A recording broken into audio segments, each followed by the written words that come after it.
They told me I wasn't family enough to sit at their table. 6 years later, I came back, not to ask for a seat, but to flip the table over. My name is Leona Merrick. I'm the niece they pushed out of the Merrick family business, the outlier they publicly dismissed in front of shareholders, board members, and press. Back then, I had 2 degrees, a cheap suit, and the foolish belief that merit could outshine bloodlines. I was wrong. But today, I walked into that same glass tower on the San Diego waterfront wearing a navy blue suit that cost more than my first car, and carrying a tablet full of numbers that would rattle the empire they built on ego and inheritance. They didn't recognize me at first. To them, I was just the new executive from Kovex Global, the firm that had become their largest client, the one pumping over $70 million through their logistics division every year. They didn't know I owned it. They didn't know I'd been planning this moment since the day they shut me out. But they were about to find out, because I wasn't here to beg, to plead, or to win anyone's approval. I was here to make decisions. And the first one? Whether or not to keep their family name alive another fiscal quarter. This isn't revenge. This is business, the very thing they claimed I'd never understand. 6 years ago, the conference room looked the same. Sleek mahogany table, floor-to-ceiling windows, the California coast stretching out like some kind of promise I wasn't allowed to touch. I was 24, freshly graduated, wearing a second-hand blazer and heels that pinched my toes. I had come prepared, with a business plan, projections, a proposal to streamline Merrick Group's aging logistics chain using predictive AI models I'd built during my final year in grad school. I believed in it. I believed in me. The boardroom didn't. Grayson, my cousin, smirked as he leaned back in his leather chair. "Leona, you're smart, sure," he said. "But this company isn't just about ideas. It's about legacy, blood. You don't just walk in with a spreadsheet and change that." The others chuckled. My aunt, Claudine Merrick, chairwoman of the board and gatekeeper of everything worthy, didn't even look at my proposal. She simply folded her hands and said, "We appreciate your enthusiasm, but you're not quite Merrick material. Perhaps a role more administrative would suit you better." The word administrative landed like a slap. I nodded, pretending I didn't care, gathering my papers with trembling fingers. My cheeks burned, but I kept my voice calm when I thanked them for their time. As I walked out of the building, their laughter echoed behind me like a closing door. That was the day I understood. If you're not born into the table, they'll never let you sit at it. So I decided to build my own. I didn't cry. I didn't scream. I didn't send long emails demanding justice or fairness. I went home, poured myself a glass of stale boxed wine, opened my laptop, and started a spreadsheet titled Things They Were Wrong About. The first row had one name, me. That same night, I bought a domain. kovexglobal.com. No funding, no investors, just a blank page and the sting of rejection burning in my chest like a pilot light. I didn't know exactly what I was building yet. I just knew it had to be big enough, loud enough, strategic enough that one day they'd have no choice but to notice. And then fear would follow. I took on freelance contracts, small, messy operations no one else wanted to touch. I offered efficiency consulting, systems streamlining, inventory reconciliation. I worked alone, sometimes with borrowed Wi-Fi from a diner that gave me coffee refills for free, because I tipped well. By month 5, I had 1 client who actually paid on time. By month 7, I had 4. The work was grueling, unglamorous, but I was learning their language. While Grayson was busy posting vacation pictures from Dubai, and Claudine was giving interviews about legacy leadership, I was teaching myself freight modeling and customs automation from PDFs I downloaded at 2 a.m.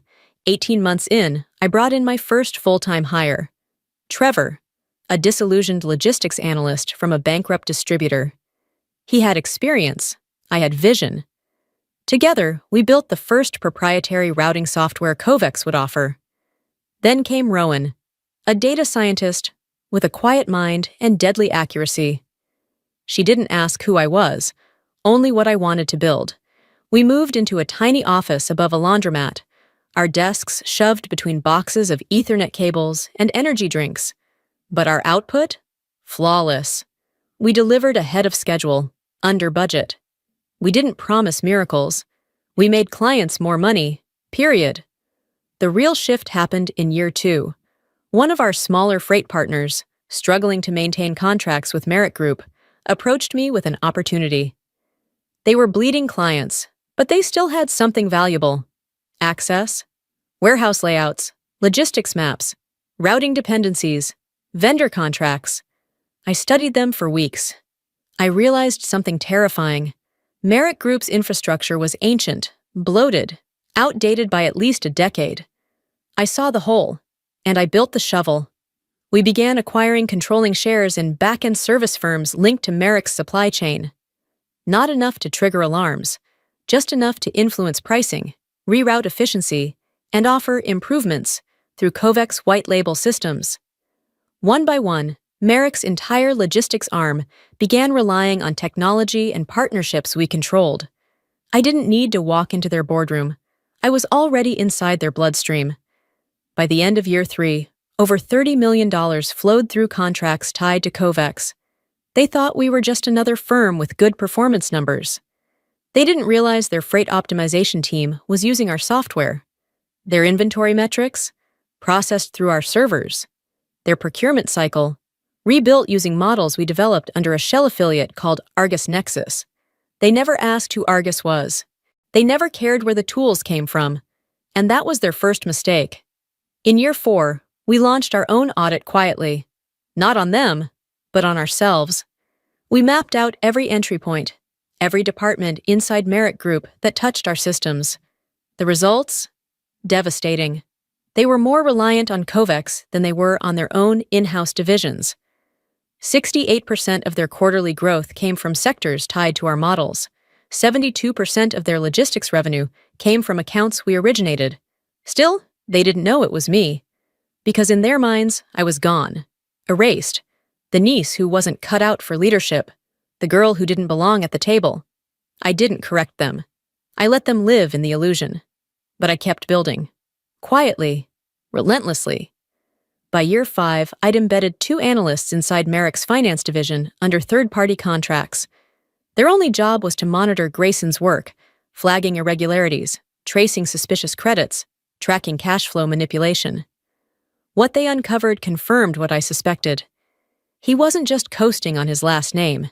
He was falsifying numbers, hiding losses, redirecting liability to temporary accounts that disappeared each quarter like sleight of hand. It was corporate fraud. I didn't move right away, because strategy isn't about exposure. It's about timing. I knew one thing. When I came back, I wasn't going to ask for an apology. I was going to walk in with the power to decide whether they lived or folded. So I waited. And while I waited, I expanded. By the end of year 6, Kovacs Global operated in 12 countries. We serviced 9 Fortune 500 firms. Our revenue was nearly triple that of Merrick Group. And behind all that success, layered beneath shellcore, rebranded holding entities, and offshore license fronts, was me, Leona Merrick. The woman they said didn't belong in the family business. The woman now holding the knife over its throat. I arrived 12 minutes early. Not because I needed to. Kovacs had already won the leverage war. But because I wanted to feel the weight of that building again. The same elevator, the same marble floors, the same receptionist, though her smile faltered when she saw my name on the guest list. The Merrick Group quarterly board meeting was being held on the top floor. Glass walls, leather chairs, catered espresso. I'd sat in the back of that room once, ignored and dismissed. Today, I would sit at the front and control the outcome. Grayson didn't look up when I entered. He was too busy flipping through slides, projecting a strong Q1 thanks to their most reliable client. Kovacs Global, of course. The irony was almost poetic. Claudine sat at the head of the table in her signature gray suit, pearls in place, chin held high. Time had made her sharper, not softer. "Excellent work, Grayson," she said with a rehearsed smile. "It's proof that keeping leadership in the bloodline was the right choice." Bloodline. The same word she used 6 years ago to cut me out. I let the comment float in the air. Let them enjoy their moment, until Mila, Claudine's assistant, approached. "Miss Merrick," she said softly. "They're ready for your segment." I stood, smoothing my suit. Custom, midnight navy, precision tailored, everything they said I could never wear properly.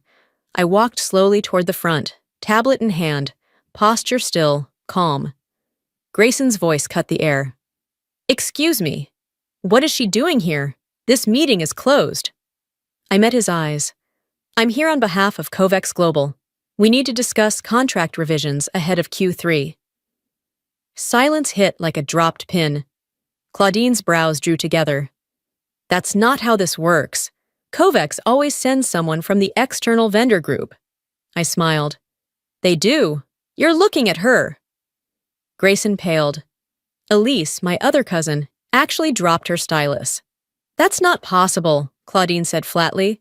"We did a full vetting on Kovex. You run a startup, or did."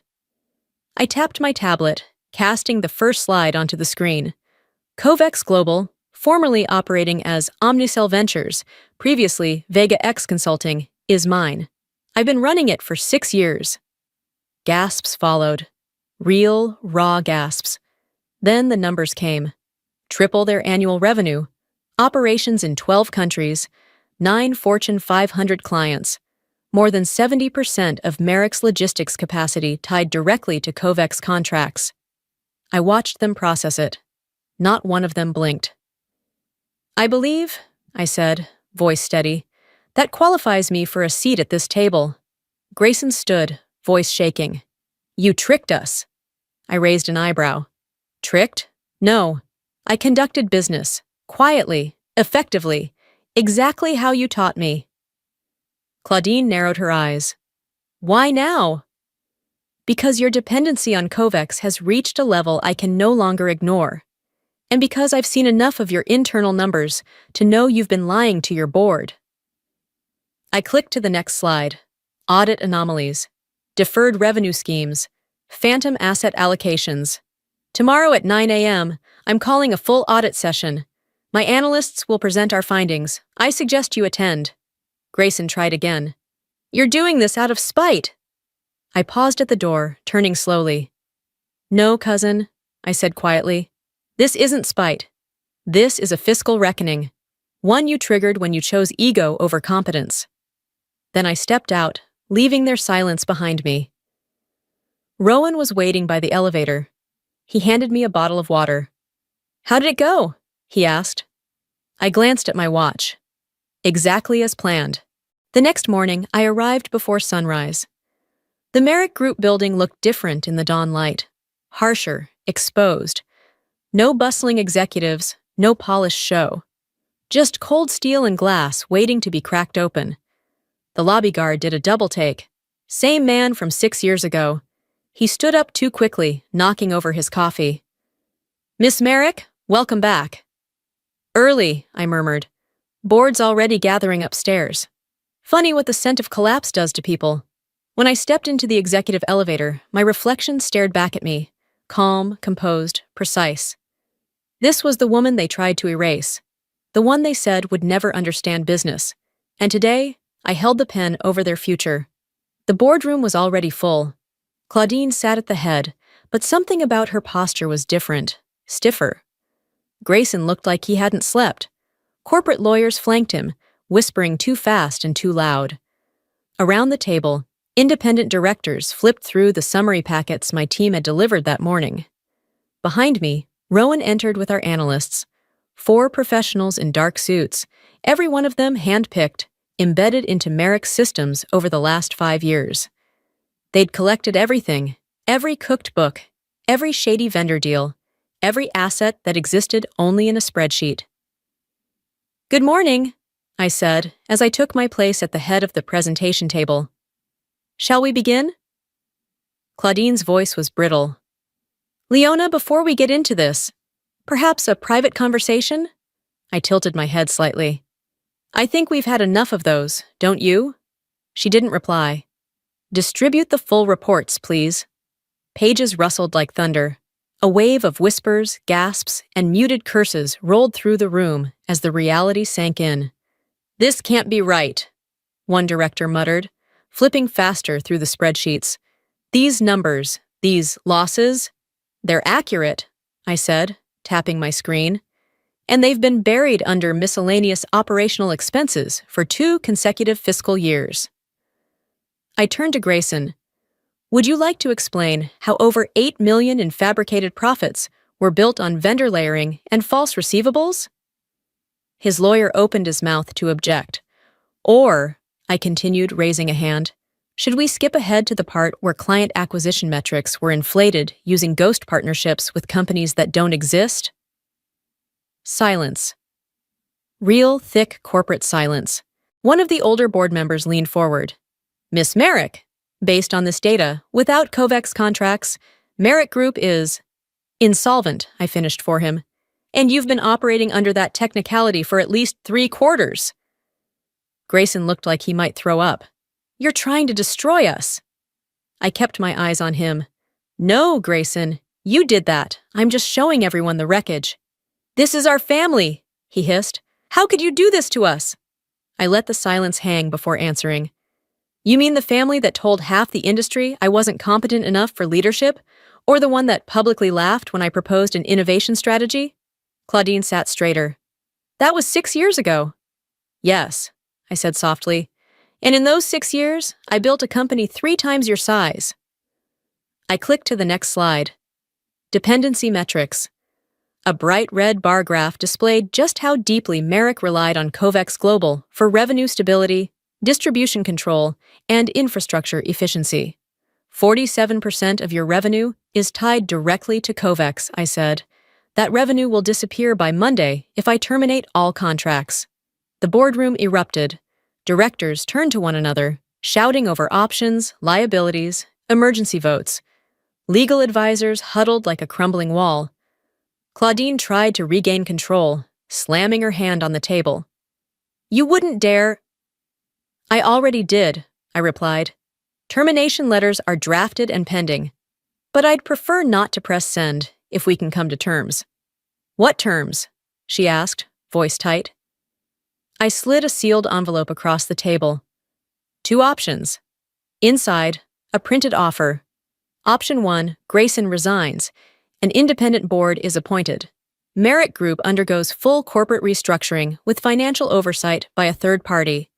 COVEX continues limited partnership on a controlled scale. And the other? I walk. COVEX pulls out entirely.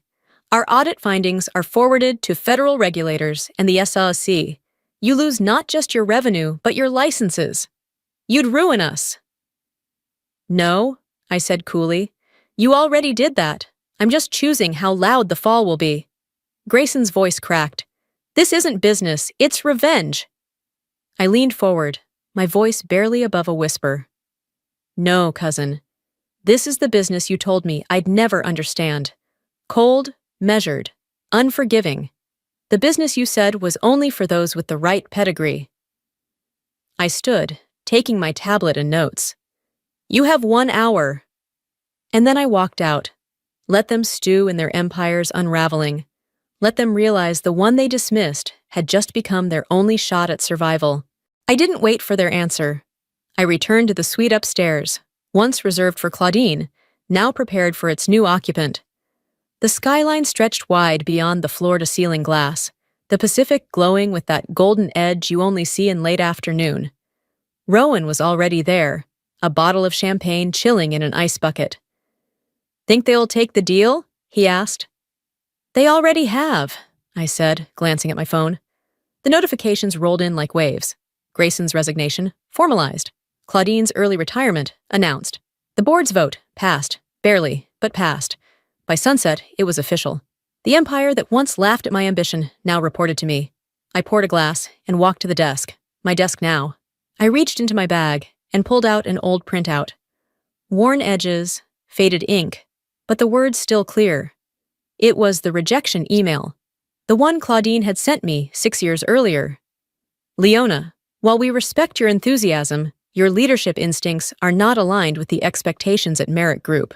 We believe a support role may be more appropriate at this stage in your development. I smiled. Then I folded it once and slid it into the drawer, next to a new letter. My appointment as executive chair of the board. The calls started soon after. My mother, my father, 2 cousins, then Grayson himself. Messages laced with panic, guilt, excuses. How could you do this to your aunt? You didn't have to humiliate them. We're family, Leona. Family!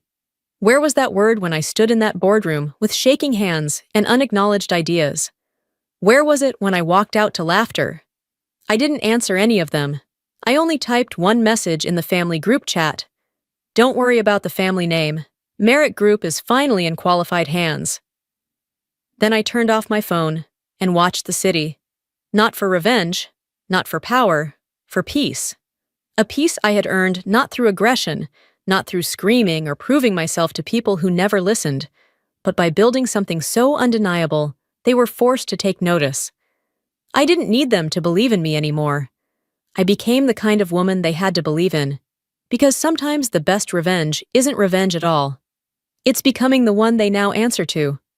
Claudine had been right about one thing, though. Back then, I wasn't qualified to work at Merrick Group. I was qualified to own it,